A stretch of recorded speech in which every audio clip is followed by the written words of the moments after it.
Kan kita dari MSTMD, kelompok C1 akan mempresentasikan tentang analisis strategi manajemen sumber daya manusia dari PT Adikarya Persero Tbk. Perkenalkan kita dari kelompok C1 yang beranggotakan saya, Marvin Muhammad Zais dengan NLP 127, ada Danisa Ramadhani dengan NLP 079, ada Wira Atmajaya Utomo dengan NLP 104, ada Ahmad Afandi dengan NLP 115, dan ada Naswa Darbindo Putri dengan NLP 123. Untuk daftar materinya seperti ini. Untuk latar belakangnya, manajemen sumber daya manusia atau SDM adalah proses yang menangani berbagai masalah terkait karyawan dan tenaga kerja lainnya untuk mendukung aktivitas perusahaan dalam mencapai tujuannya.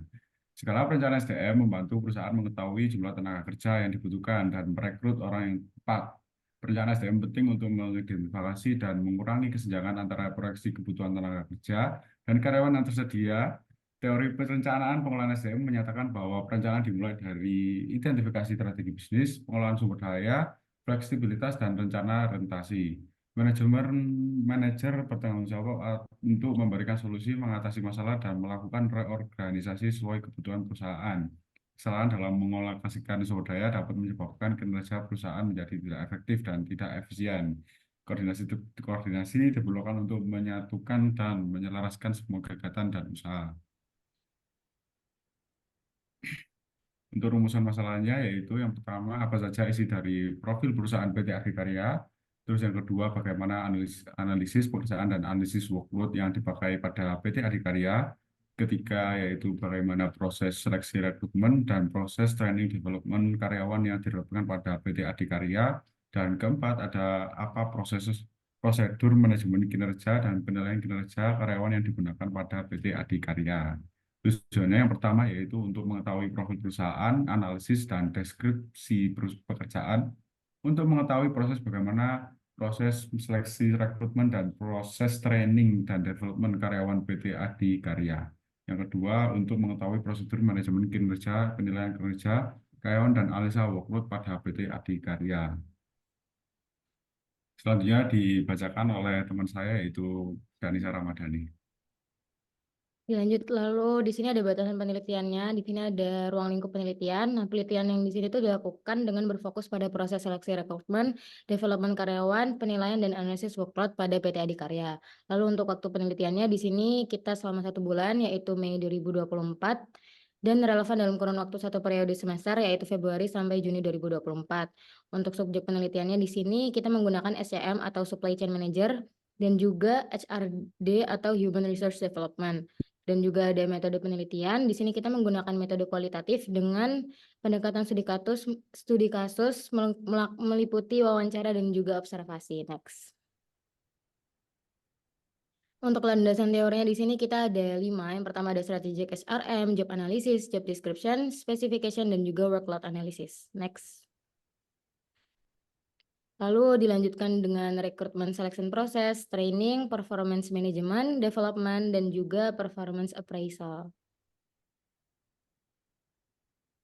Untuk metode pelaksanaannya di sini kita menggunakan pada tanggal 11 dan juga 26 Mei 2024. Lokasi penelitiannya di sini kita ada melakukan 2, yaitu di rumah manajer dan juga melakukan Zoom.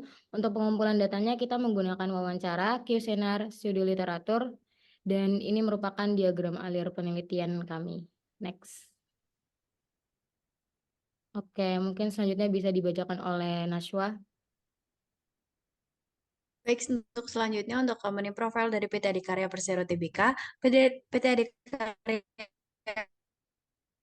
Persero Tbk dikenal sebagai Adikarya, salah satu perusahaan BUMN terbesar dan terkemuka di Indonesia dalam bidang konstruksi dan teknik. Didirikan pada tahun 1960, Adikarya telah berkembang menjadi perusahaan yang memainkan peran penting dalam pembangunan infrastruktur di Indonesia. Perusahaan ini juga menyediakan berbagai layanan konstruksi, proyek, infrastruktur, dan layanan engineering. Next.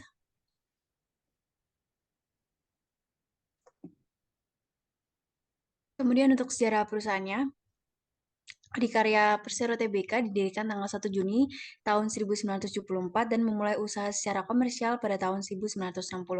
Kantor pusatnya berkedudukan di Jalan Raya Pasar Minggu KM 18 Jakarta dengan memiliki nama asli untuk pertama kalinya tercantum dalam SK Menteri Pekerjaan Umum dan Tenaga Kerja pada tanggal 11 Maret 1960, kemudian berdasarkan PP nomor 65 tahun 1961 ditetapkan menjadi perusahaan negara adikarya. Pada tahun itu juga, berdasarkan PP yang sama, perusahaan bangunan bekas milik Belanda yang telah dinasionalisasikan yaitu Associate NV dilebur ke dalam adikarya.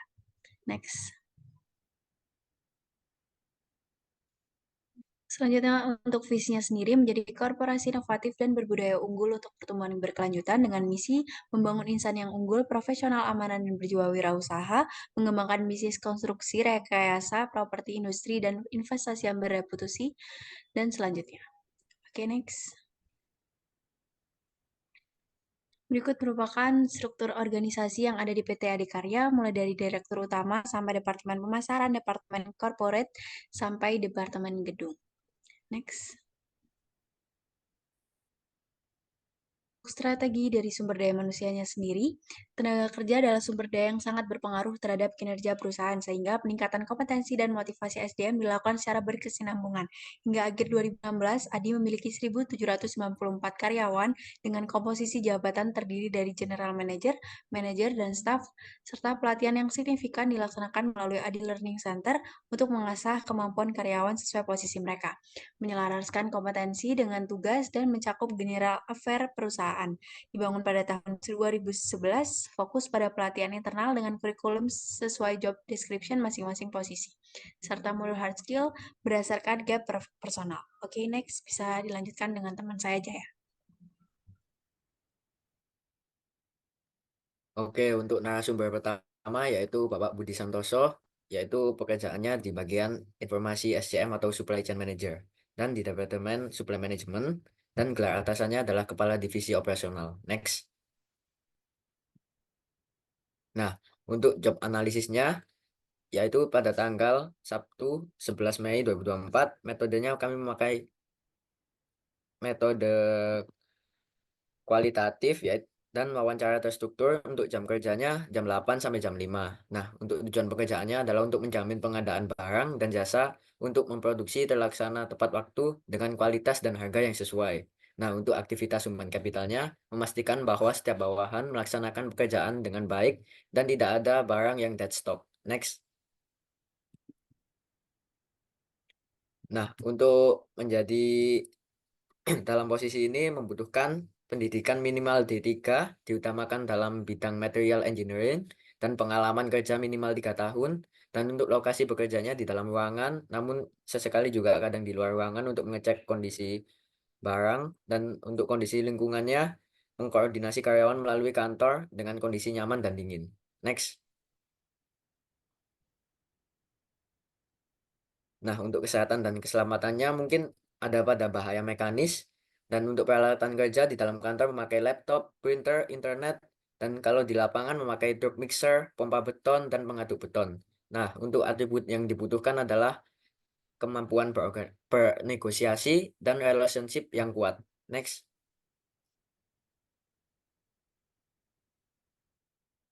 Oke, untuk narasumber kedua adalah Bapak Komarudin. Jadi judul pekerjaannya adalah Information Human Capital. Untuk di Departemen Human Capital, dan gelar atasannya adalah CEO. Next. Nah, untuk job analysis Pak Komarudin adalah kami melakukan wawancara pada online Jumat tanggal 24 Mei 2024. Metodenya memakai wawancara secara online, metode kualitatif, dan jam kerja 8 sampai jam 5. Untuk tujuan pekerjaannya adalah memastikan memiliki tenaga kerja yang berkualitas dan termotivasi, dan juga penanggung jawab rekrutmen dan seleksi. Untuk aktivitas human capital adalah memastikan seluruh kinerja karyawan baik dan maksimal. Next.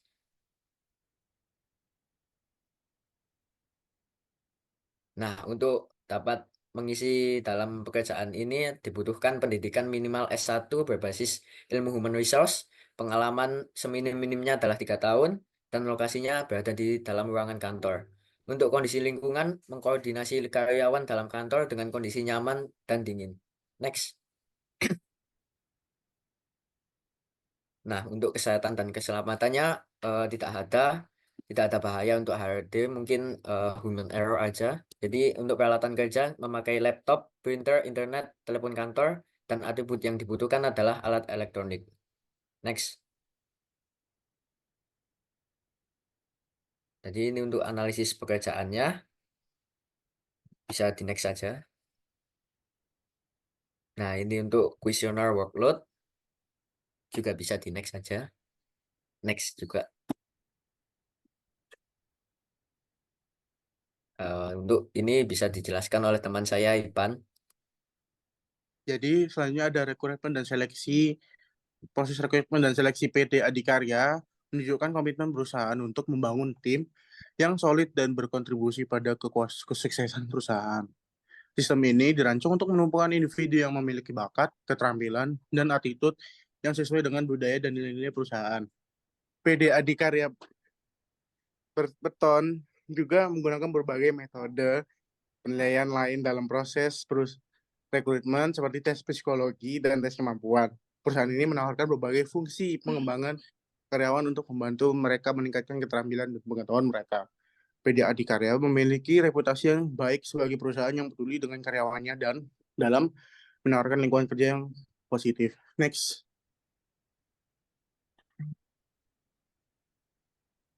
Dan selanjutnya dari rekrutmen dan seleksi oleh Bapak Komarudin sebagai HRD. PD Adikarya menerapkan proses rekrutmen dan seleksi yang terstruktur dan komprehensif untuk menemukan talenta terbaik yang sejalan dengan visi dan misi perusahaan. Sistem ini dirancang untuk membangun tim yang solid dalam berkontribusi pada kesuksesan perusahaan. Human Capital memainkan peran penting dalam memastikan proses rekrutmen dan seleksi berjalan dengan efektif dan efisien. Yang pertama, PD Adikarya juga menggunakan berbagai metode penilaian lain dalam proses rekrutmen seperti tes psikologi dan tes kemampuan. Yang kedua, perusahaan ini menawarkan berbagai program pengembangan karyawan untuk membantu mereka meningkatkan keterampilan dan pengetahuan mereka. PD Adikarya memiliki reputasi yang baik sebagai perusahaan yang peduli dengan karyawannya dan menawarkan lingkungan kerja yang positif. Next. Selanjutnya ada pelatihan dan pengembangan. Training and development di PT Adikarya dirancang untuk meningkatkan kinerja karyawan dan pembuatan rencana pelatihan, pelaksanaan pelatihan, dan evaluasi efektivitas pelatihan. Berbagai jenis pelatihan ditawarkan untuk memenuhi kebutuhan karyawan di berbagai tingkatan. Efektivitas program pelatihan diukur melalui kepuasan pelanggan dan proses selanjutnya. Beberapa poin yang dapat ditambahkan yaitu PD Adikarya menggunakan berbagai metode pelatihan seperti pelatihan langsung, e-learning, dan pelatihan on the job. Yang kedua, perusahaan ini memiliki tim HRD yang berpengalaman yang bertanggung jawab untuk mengembangkan dan melaksanakan program pelatihan. Yang ketiga, PD Adikarya berkomitmen untuk menyediakan pelatihan berkualitas tinggi kepada karyawannya. Next. Performance Management and Appraisal. PD Adikarya menerapkan manajemen kinerja yang terstruktur dan sistematis untuk mencapai tujuan strategis perusahaan. Proses ini memastikan karyawan bekerja optimal dan terus berkembang. Manajemen kinerja yang efektif ini juga mendukung pengembangan karir, meningkatkan kepuasan dan motivasi karyawan, serta memperkuat retensi. Perusahaan menggunakan berbagai metode untuk mengevaluasi efektivitasnya seperti survei, wawancara, dan analisis data. Tim HRD yang berpengalaman bertanggung jawab untuk mengelola proses ini. PD Adikarya berkomitmen untuk menciptakan lingkungan kerja yang mendukung dan mendorong kinerja karyawan yang optimal. Next. Next dibacakan oleh teman saya. Jadi untuk kesimpulannya adalah PT Adikarya Tbk membangun infrastruktur Indonesia dengan rantai pasokan dan SDM yang efektif. Perusahaan BUMN konstruksi ternama di Indonesia mengandalkan dua pilar penting dalam mencapai kesuksesannya. Rantai pasokan yang efisien dan pengembangan sumber daya manusia yang unggul. Di bawah kepemimpinan Bapak Budi Santoso selaku Supply Chain Manager atau SCM, kelancaran dan optimalisasi rantai pasokan perusahaan dipastikan bagus, mulai dari merumuskan strategi, mengelola hubungan pemasok, hingga menerapkan teknologi terkini. SCM PT Adikarya memastikan kelancaran aliran material dan produk demi tercapainya kepuasan pelanggan. Sementara itu, Bapak Komarudin selaku HRD memegang peranan krusial dalam membangun SDM yang cakap dan berdaya saing. Melalui strategi dan program yang bagus, HRD PT Adikarya memastikan ketersediaan talenta terbaik, pengembangan keahlian karyawan, dan penilaian kinerja yang efektif. Dengan sinergi antara SCM dan HRD yang handal, PT Adikarya terus melangkah maju dalam membangun infrastruktur Indonesia yang berkualitas dan berkelanjutan. Next. Untuk saran bisa dibacakan teman saya, Danisa. Terima kasih. Oke, jadi untuk saran dari kami pengorganisasian SDM di PT Adikarya baik, tapi perlu adanya perbaikan workload. PT Adikarya Persero memiliki sistem pengorganisasian SDM dan divisi lain yang terbilang baik dengan kejelasan job description, workload, proses rekrutmen, training, dan penilaian kinerja. Namun adanya celah dalam hal workload kerja yang masih belum merata. Oleh karena itu perlu dilakukan evaluasi per divisi untuk mengetahui keresahan dan kendala workload karyawan serta menanyakan solusi yang mereka tawarkan. Dengan menyelesaikan permasalahan ini, PT Adikarya dapat mencapai organisasi yang lebih optimal dan kinerja mereka yang lebih baik. Next. Berikut merupakan bukti dokumentasi kami dengan para manajer. Next. Oke, mungkin terima kasih atas perhatiannya. Sekian dari kami. Terima kasih. Wassalamualaikum warahmatullahi wabarakatuh. Waalaikumsalam. Waalaikumsalam warahmatullahi wabarakatuh.